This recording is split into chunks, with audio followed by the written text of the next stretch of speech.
Welcome to the Banker Lamp. Please enjoy the video. You start by verifying the Wii model and getting into position. You need an original Wii with 2 Gamecube controller ports on top. Wii Mini lacks them. Once confirmed, power off the console and clear the top right port area by removing memory cards or obstruction. Why? Because physical access prevents bent pins and makes insertion smooth. Now pick up the Gamecube controller and orient the plug so the clip faces away from you. Insert it firmly until it clicks.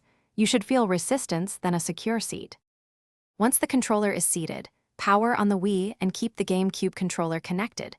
You may use a Wii remote to navigate menus. However, many games auto-detect the Gamecube controller.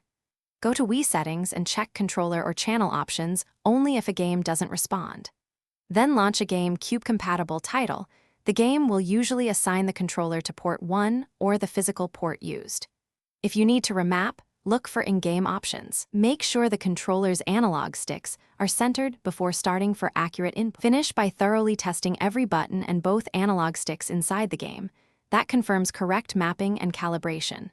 If inputs are missing, power cycle the Wii, unplug and reseat the controller, and try the other Gamecube port to isolate a faulty port.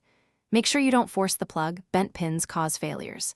If problems persist, test a second controller or inspect ports for debris.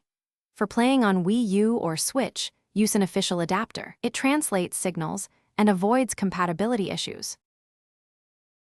Thanks for watching. If this was helpful, leave a like and consider subscribing. See you next time.